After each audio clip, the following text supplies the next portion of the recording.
están? Alegría de verlos a todos en el inicio de este curso de perfeccionamiento en clínica homeopática.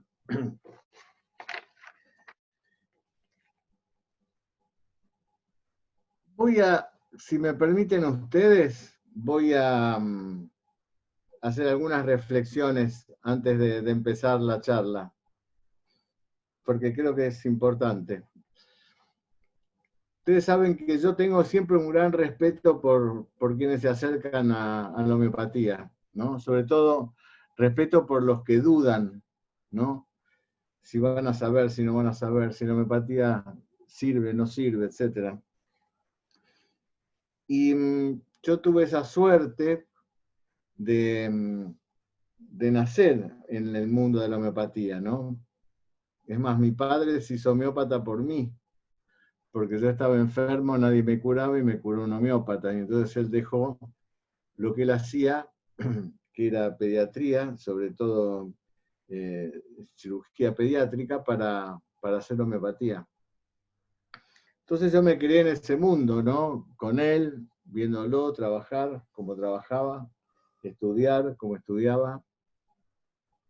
Y por supuesto el maestro Pasquero, que fue como mi abuelo para mí, ¿no? Uno de mis abuelos. Yo siempre digo que tuve 3 abuelos, porque uno fuera él.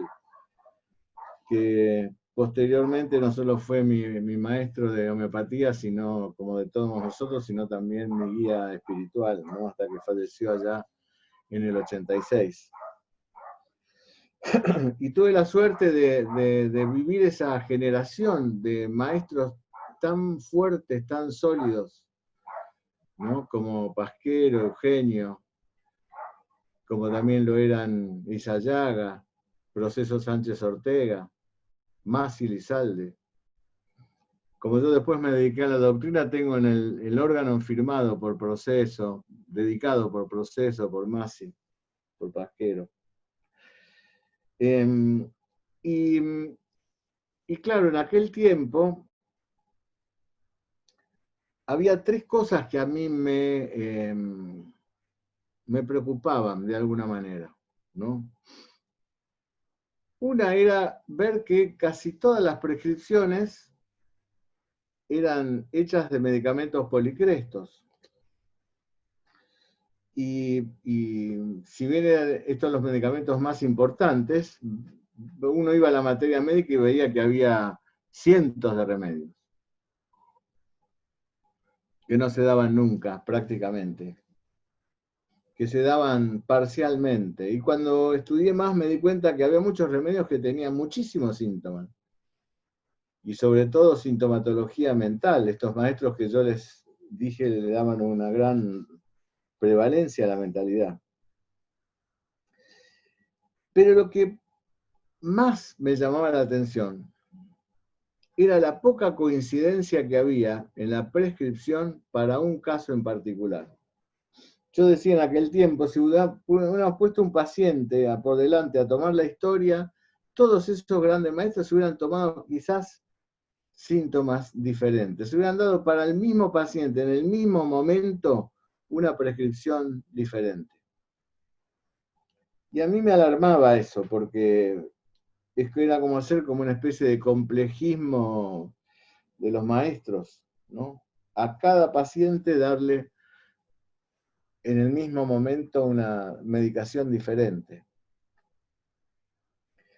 Entonces, junto en aquel momento a Flora Dabá, que fue una gran amiga, comenzamos a decir, bueno, vamos a estudiar de nuevo todo lo que podamos. Y ahí fue donde yo sentí o creí, estoy hablando por el año 84, 85, que para leerlo a Hahnemann habría que leer todo. Todo y leerlo hasta que de la lectura de Hahnemann hubiese algo que nos iluminase.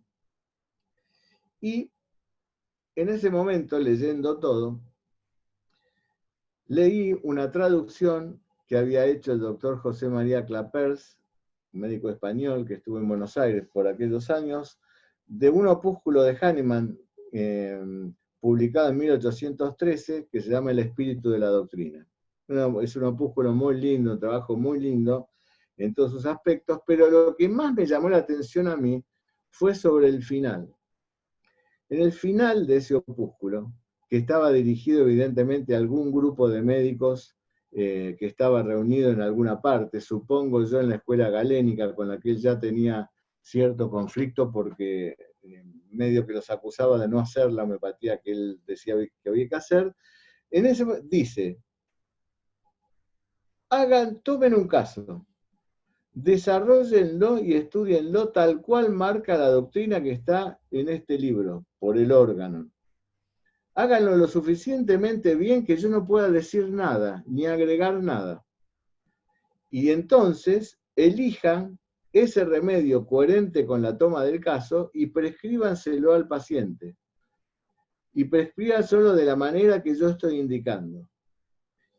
Y si el paciente no se cura profundamente, de manera duradera, suavemente, yo con ustedes voy a decir que la homeopatía no sirve. Y yo pensé en aquel momento, wow, digo, el maestro les daba la metodología y él simplemente observaba. Qué fe que tenía él en la estructura que había desarrollado, en el método que había desarrollado. Y ahí me di cuenta de que la no coincidencia era porque los maestros tenían métodos diferentes. Y seguramente en el caso donde uno con su método daba el medicamento correcto, los otros se hubieran dado otro remedio, se hubieran equivocado, y al revés. Entonces yo dije, no, eso no puede ser. Son grandes maestros, todos son estudiosos, todos tienen una gran fama, son grandes clínicos. No, no puede ser esto. No puede ser, y quise alejarme, no de la homeopatía, por supuesto. Quise alejarme de las influencias de los maestros. Es decir, no, tengo que ver cuál es la mejor metodología que está surgida de Hahnemann. Volví a releer varias veces. El órgano que tengo yo está totalmente escrito, con señales, con signos. Y me detuve en un detalle, el parágrafo 104 del órgano, donde Hahnemann dice que una vez que hemos trazado el cuadro de la enfermedad, ahora tenemos la imagen de la enfermedad frente a nosotros para poder estudiarla en todas sus partes, de los síntomas más importantes a los menos importantes. Y ahora entonces podemos elegir de entre todos estos síntomas aquel pequeño grupo que haga que alguno de los remedios que representan este grupo en el estudio de la materia médica, le hace repertorización, hable nuevamente de la totalidad del caso, nos explique la totalidad del caso. Y agregaba Hahnemann algo que me llamó poderosamente la atención. Una vez que hemos trazado el cuadro de la enfermedad dinámica, decía Hahnemann, la tarea más difícil ya está hecha. Y yo decía, pero ¿cómo? ¿La tarea más difícil ya está hecha? Yo creí que la tarea más difícil era la prescripción del remedio, no para Hahnemann. Para Hahnemann, la tarea más difícil era el trazado del cuadro de la enfermedad. Es decir, todos los síntomas que representan a la enfermedad dinámica, desde los más jerárquicos a los menos jerárquicos. Ahí sentí en aquel momento que había una gran pista. Ahora había que anotar todo lo que el paciente decía, y encontrar cuáles eran los síntomas más jerárquicos. Y ahí me encontré con esta maravilla de la doctrina homeopática. Lo más jerárquico está basado en 3 pilares. Lo repetido, lo que está siempre, el signo que está siempre, la intensidad de ese signo. Y por otra parte, la modalidad. Cuanto más modalizado sea el síntoma, más indicativo y característico es. Lo que Flora llamaba los síntomas característicos. ¿Cuáles son de todos estos síntomas? ¿Cuáles son los síntomas característicos? Es decir, aquellos que no podemos dejar de tomar para dar el remedio. Bueno, ahí conocí a mi querido Hugo Carrara. Hablamos de una relación. Me acuerdo que Hugo Carrara me llamó una vez por teléfono y me dice, no nos conocíamos. Y me dice, Hugo, ¿te gustaría dar un curso en Verona conmigo y en Venecia? Era el año 89. Bueno, a partir de ahí me fue a buscar al aeropuerto, me acuerdo, al aeropuerto de Roma, porque él viajó hasta Roma para esperarme ahí. Y nos vimos, habíamos hablado tanto en el armado de ese curso, no nos conocíamos porque en el año 89 no había WhatsApp, no había video, nada. Teníamos algunas fotos nada más.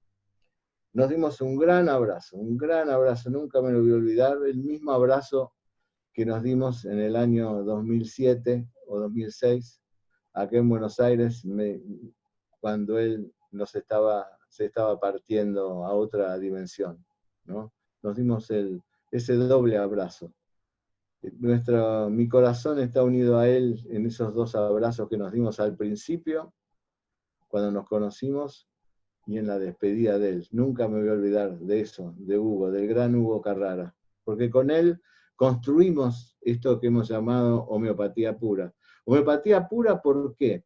Primero porque fue una adjetivación que hizo Kent de la homeopatía, que hacer la homeopatía lo más pura posible. ¿Y por qué pura? Sobre todo, libre de prejuicios. Por sobre todas las cosas, libre de prejuicios. Como vamos a ver. Entonces ahí, con Hugo, decíamos, bueno, ¿cómo empezamos a ver? ¿No? ¿Cómo empieza el estudio?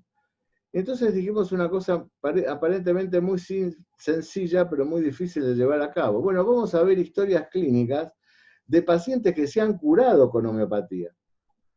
Y vamos a ver en esas historias clínicas cuáles fueron los síntomas que fueron tomados para que el paciente se curara. Y vamos a tratar de hacer que las historias no fueran las nuestras, fueran historias de los demás, de los casos presentados en los congresos, en las escuelas, de los que están escritos, de los casos que tomaron los grandes maestros.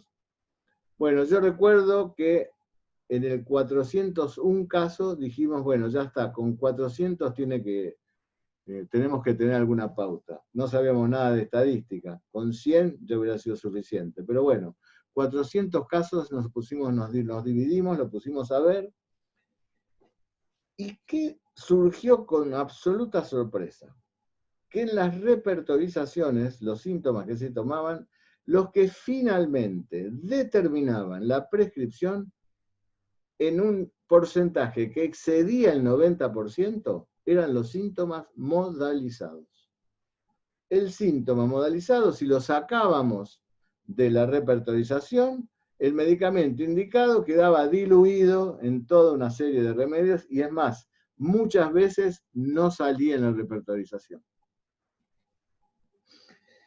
En este momento, me acuerdo, estábamos preocupados por el tema de adaptarlo, cómo podríamos tener un modelo de tratamiento, un modelo de prescripción que al mismo tiempo sea observable desde otro lugar. Es decir, por ejemplo, desde la ciencia actual, de la ciencia moderna, lo que tiene en común toda la ciencia. Porque el método científico no es un método científico para la alopatía, el método científico es un método para toda la ciencia. Se ha creado para considerar ciencia cualquier ciencia. Ahí, por supuesto, nos pusimos a estudiar. Yo estuve largamente durante casi 12 años con Fernández Calvo, que fue mi profesor de matemática y de física cuántica, un gran hombre, una gran persona, con un gran saber. Y también con toda una serie de conversaciones que hice con mi tío, que era José Fernández, también falleció mi tío, que tenía esa capacidad de simplificar lo que era conflicto y, por supuesto, era un ingeniero agrónomo y estaba totalmente afectado digamos así, a lo que era el clima, porque también era meteorólogo, vivía en Mendoza, dirigía el Observatorio Meteorológico de Mendoza durante largos años, y me acuerdo que con él hablamos del método científico, cómo era el método científico. Entonces, fíjense qué interesante, ¿no? ¿Por qué estamos hablando de esto? Gödel, que fue un premio Nobel de la década del 40, creo, húngaro, él decía, toda ciencia para poder ser validada tiene que revalidarse en una megaciencia. Es decir, tiene que hacer una referencia un poco más amplia para no solo autodeterminarse, sino hacer un enfoque más amplio. Es decir, la matemática avala la física lineal, clásica, por ejemplo. La cuántica avala la física. Entonces, así, es hacer leer cada vez más ampliamente para poder lograr que una ciencia explique la otra ciencia, estar, digamos así, representados en una ciencia más amplia.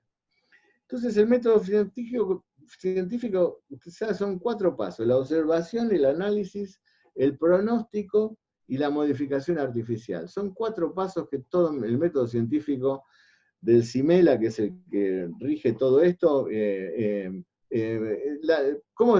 toda ciencia, si se cumple este método, estos pasos, que se puede entrar por cualquier parte, si se cumplen estos pasos, la ciencia es validada. Y fíjense qué interesante, porque nunca la ciencia, el método científico, necesita el cómo es la cosa.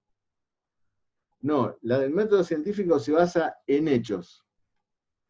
Por ejemplo, la observación. La observación permite encontrar la variable o el parámetro que nos va a establecer la medida de las cosas.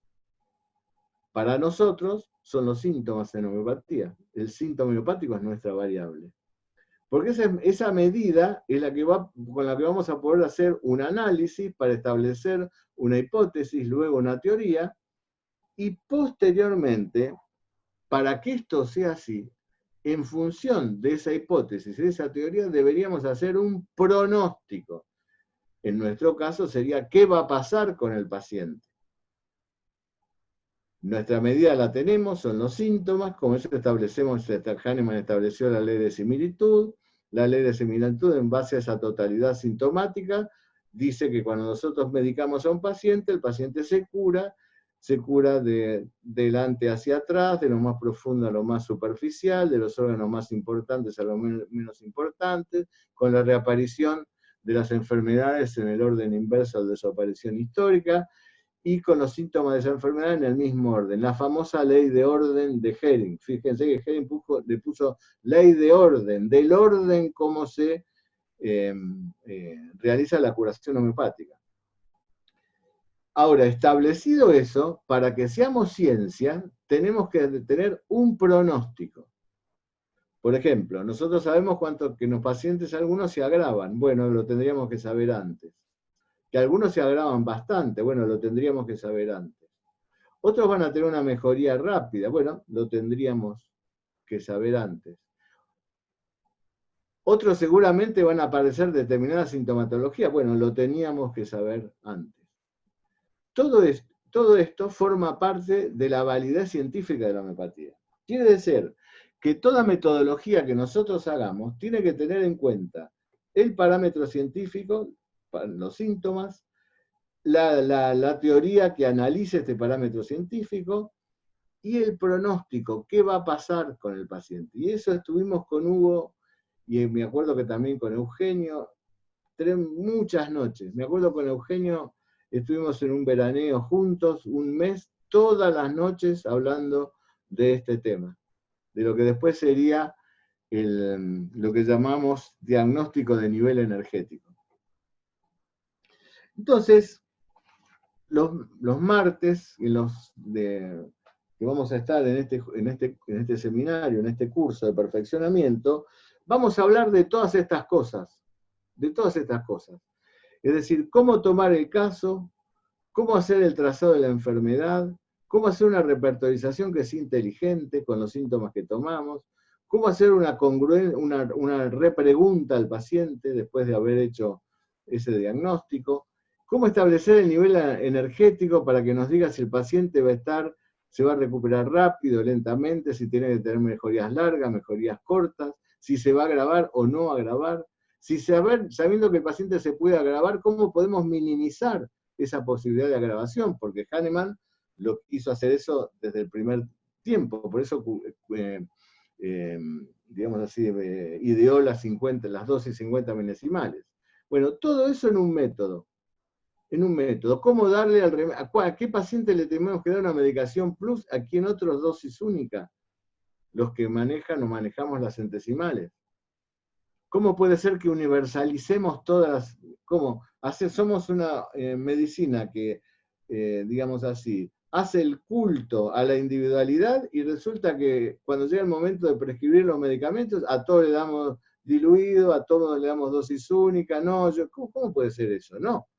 Este paciente necesitará dar una dilución, una dinamización homeopática en plus. Este paciente necesitará una dinamización única. Todo eso previo, necesitamos hacerlo previo, porque la homeopatía tiene que ser previsible, debemos verlo desde antes lo que va a suceder, para poder esperarlo.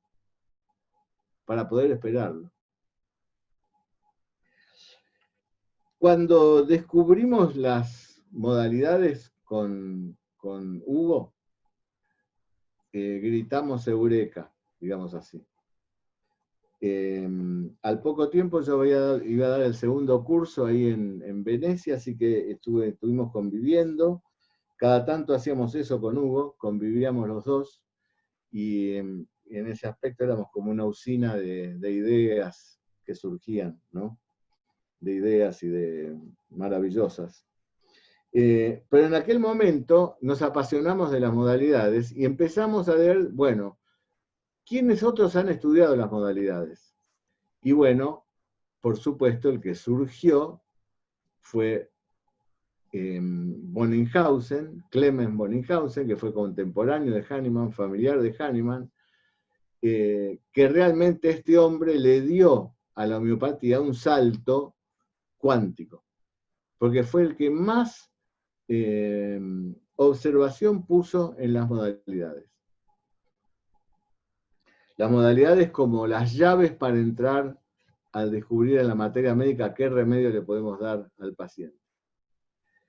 Yo me acuerdo que en aquellos tiempos de la década del 80, cuando yo empecé a hacerme todas estas preguntas y a boicotear lo que yo había aprendido y lo que le agradezco a todos los maestros de lo que aprendí, todos, y seguramente no aprendí la totalidad de su grandeza, todos fueron muy grandes, cada uno en lo suyo, pero lo que yo sentí en ese momento es que tenía que haber algo que hiciera que todos los homeópatas, el que se acerca primero o el que tiene muchos años, tengan las cosas claras para poder medicar a un paciente. Que no era posible de que esta persona, por el hecho de tener tantos años en homeopatía, haga una prescripción maravillosa y el que recién empieza tenga que estar años. No podía ser, porque Hahnemann les decía, tomen esto, háganlo como yo digo, que yo no pueda decir nada, y si la homeopatía no cura, yo con ustedes voy a decir que la homeopatía es un fracaso. Y eso no sucedería con ninguna de estas otras líneas de pensamiento. Entonces, ¿qué vamos a hacer los martes? Para los que se inscriban los martes. Voy a compartir pantalla. Bueno, fíjense ustedes, ¿no? El método tiene 8 pasos, que son los que vamos a hablar a partir del martes que viene.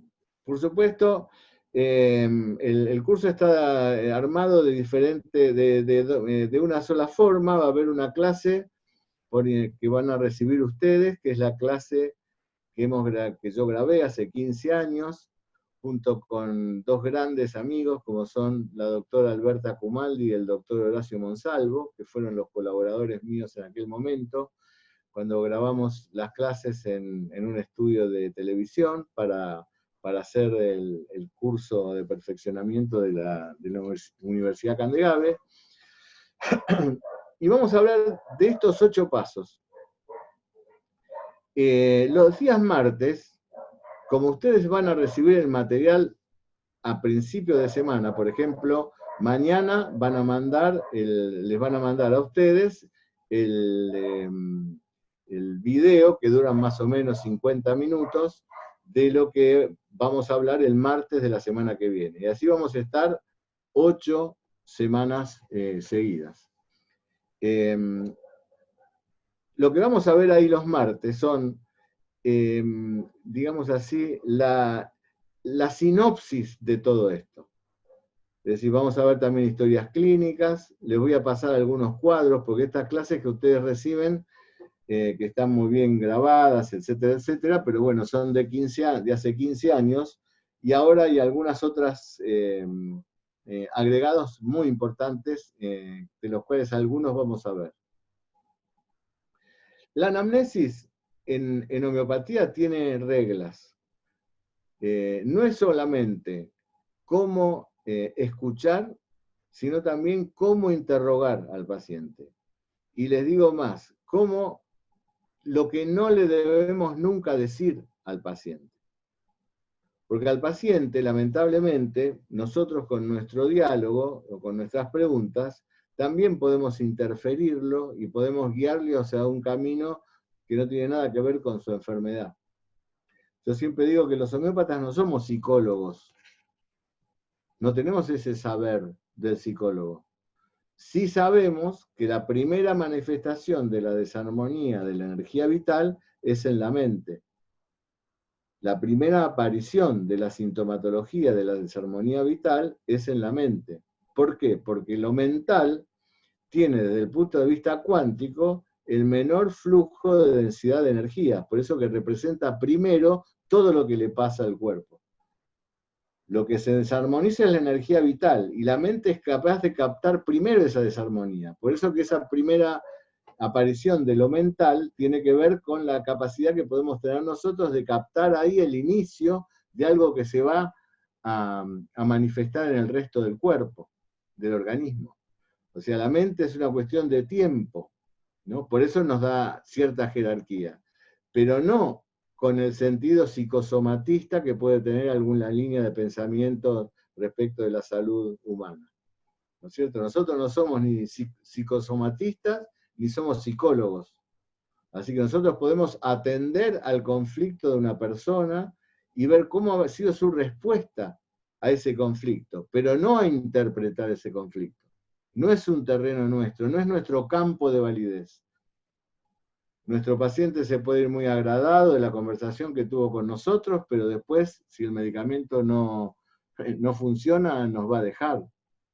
No es nuestro campo de validez. Nuestro campo de validez es escucharlo con el mayor amor que podamos, tener la certeza de que si este hombre nos ha elegido a nosotros es porque nosotros algo le podemos dar, que nosotros no lo hemos invitado a venir, sino que él ha venido hacia nosotros, y en ese juego maravilloso de ese binomio paciente,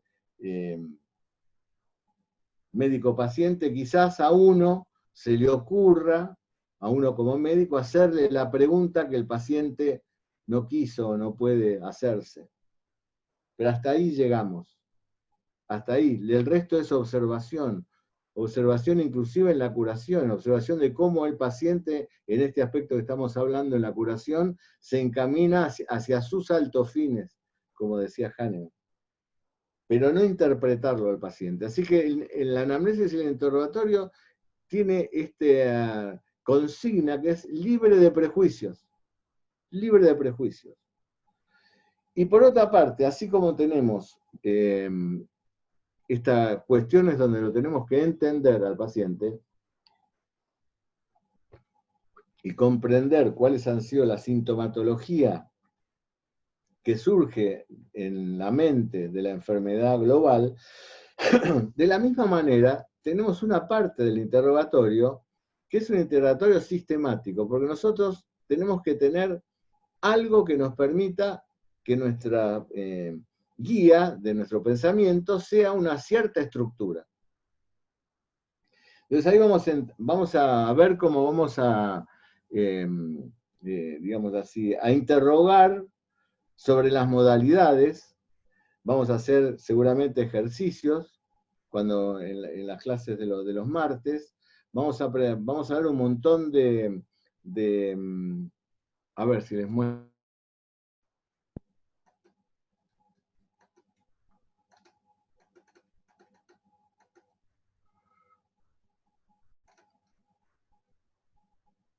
Fíjense, les voy a mostrar esta nada más. Fíjense, los síntomas mentales. Esto es del año 1997, esta placa. Así que fíjense cuánto tiempo más todo lo que ha pasado en los 23 años que le siguen. Pero bueno, en ese momento los repertorios digitalizados tenían alrededor entre 10 y 15 síntomas, 10 y 15.000 síntomas en el capítulo de mentales, ¿no? Ahora fíjense ustedes, los síntomas caracterológicos, es decir, es celoso, obstinado, concienzudo, falta de confianza, timidez, egoísta, egotista, etc. Esos síntomas no son más de 250 en el repertorio. Fíjense qué lugar pequeño ocupan. Y fíjense los modalizados, son más de 10.000. O sea que si nosotros tomamos solo estos síntomas, o la mayor parte de la repertorización tiene estos síntomas de la mentalidad, estamos dejando en realidad la mayoría de los síntomas afuera. Y lo mismo pasa con el interrogatorio de otras modalidades, ¿no? Como los temores. Fíjense,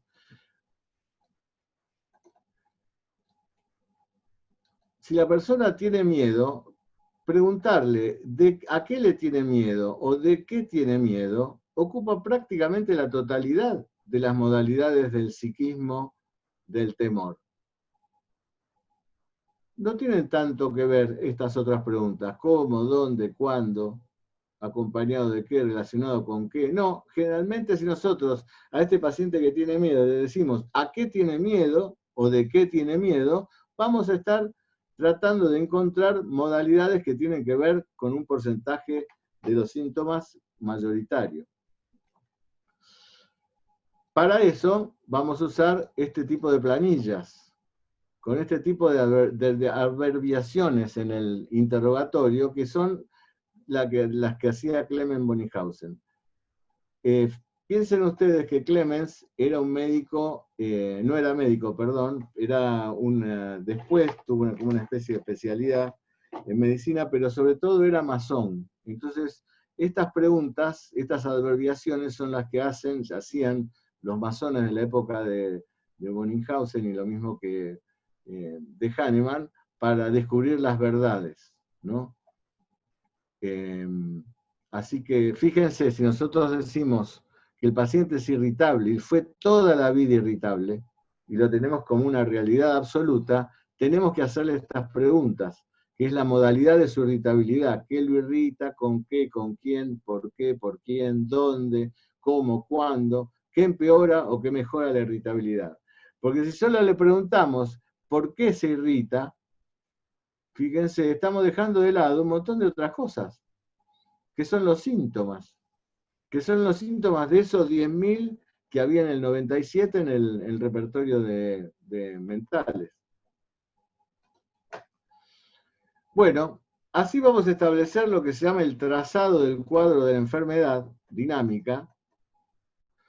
Por supuesto, ahí yo les voy a mostrar estas cosas que no están en los videos, para los que estén los martes, que son las planillas de las modalidades. Por ejemplo, la planilla de menstruación, ¿no? La mentalidad de la menstruación no es el infinito. O sea, tenemos un grupo de síntomas que le tenemos que preguntar respecto de antes de menstruar. Es decir, tenemos que estudiar el repertorio al revés, ir de la modalidad al síntoma, no del síntoma a la modalidad. Para eso tenemos que saber qué le preguntamos, porque supóngase si la modalidad menstruación en mente tiene que ver sobre todo por determinadas modalidades de la mente, no vale la pena encontrar otras, ¿De qué nos sirve a nosotros tener un síntoma que no está en el repertorio, no está en la materia médica? Lamentablemente, para nada. Por otra parte, tenemos que ver también, fíjense, los síntomas que tienen que ver con el tiempo, ¿no? El tiempo. Fíjense ustedes, ¿no? Síntomas mentales generales locales es el plano del tiempo, el plano, digamos así, de la mente al cuerpo, y está otro plano, que es el plano de lo mental, perdón, que es el plano de lo histórico presente a lo actual. Son dos planos que se juntan. Piensen ustedes, un síntoma mental que haya estado presente toda la vida es mucho más importante que un síntoma local que ha estado presente solo en los últimos tiempos de la vida. Eso es lógico, que este síntoma individualiza más que este. Por eso en esta grilla tiene un valor 9 respecto a un valor 1. Pero piensen ustedes también, un síntoma local que estuvo toda la vida individualiza más que uno mental actual. El paciente puede estar irritado actualmente, pero este síntoma local de que descubre los pies afuera de la cama cuando duerme está de toda la vida. Y el marcador de individualidad más importante es este, más jerárquico que este. Entonces, todas esas jerarquías las vamos a ver en el curso, van a ver que no es tan difícil, y después uno se hace fácil, la cosa se le hace mucho más fácil, pero bueno, esos son los grados de no prejuicio que hay en el método. Más avanzados, ya en las clases, vamos a hablar del diagnóstico de nivel y el pronóstico dinámico. ¿Qué significa diagnóstico de nivel y pronóstico dinámico? Que nosotros vamos a tener la posibilidad de diagnosticar en la primera consulta la posibilidad si el paciente se va a agravar o no. Eso lo vamos a través de un análisis que surge del caso, comprendiendo la historicidad o no de los síntomas del paciente, y van a ver ustedes cómo se puede establecer un pronóstico dinámico diferente al de Kent. No diferente porque sea distinto, sino que el diagnóstico de las observaciones pronósticas de Kent era retrospectiva. Kent decía, bueno, si pasó esto, es que pasa tal cosa. Si el paciente se agravó poco o no se agravó y después tuvo una gran mejoría, seguramente este remedio es el adecuado y se cumple tal observación. Bueno, no. Lo que nosotros tenemos que decir es al revés. Seguramente tenemos que buscar un remedio que ocasione esto por el estado dinámico del paciente. Y el estado dinámico del paciente lo vamos a observar no desde un lugar puramente desde la observación pura, sino de marcas concretas que tienen que ver en la desarmonía vital del paciente. Entonces, esta introducción tenía los fines de comunicarle a ustedes que todos los martes van a tener una charla conmigo, que va a ser bastante amena, donde se van a poder hacer preguntas, y donde vamos a determinar variables que no han sido vistas hasta ahora y que nos van a permitir hacer una comprensión de los pacientes diferentes. El primero de los vídeos que le van a llegar, que se llama El Universo, tiene que ver con una concepción cuántica de la homeopatía, ¿no es cierto? Tiene que ver sobre todo con dónde nos refrendamos como homeópatas. Pues nosotros hablamos de los síntomas son la manifestación de la energía vital, y la energía vital está en la totalidad del individuo, y los síntomas son representantes de esa totalidad, y nos va a venir bien confrontar esta idea con premios Nobel que nos dan la razón, porque el universo también tiene esta característica. Y van a ver ustedes como desde la física cuántica o desde la física biológica, como la de Prigogine, nos da la razón. Pero al mismo tiempo de dar la razón, nos marca una trayectoria. yo les aseguro que el pronóstico es algo muy importante, muy importante. Yo hace muchísimos años que no tengo ninguna grabación en mis pacientes. Ninguna grabación, porque manejo otras cosas fáciles de manejar. Bueno, les doy la bienvenida a todos. Nos vamos a ver los martes a las 15 horas. Mañana les van a habilitar la clase para que todo el mundo la vea. Y bueno, por supuesto, y como siempre digo, muchas gracias por acompañarme. Soy muy feliz de que ustedes estén acá y que les pueda serles útil a ustedes. Realmente, darles a ustedes la posibilidad de sentir, me hacen a mí sentirme útil con ustedes en esta etapa de mi vida, donde creo que lo más importante que puedo tener en este momento de la vida es transmitir lo que hasta ahora he aprendido, he descubierto, y recordar a los que han estado conmigo en estas observaciones. Así que bueno, esto es el curso de perfeccionamiento de un método preciso y práctico de la homeopatía, que bueno, los invito a que nos acompañen. Les mando un gran abrazo, muchas gracias y estoy muy feliz de que estemos juntos. Abrazo grande, chao, hasta el martes.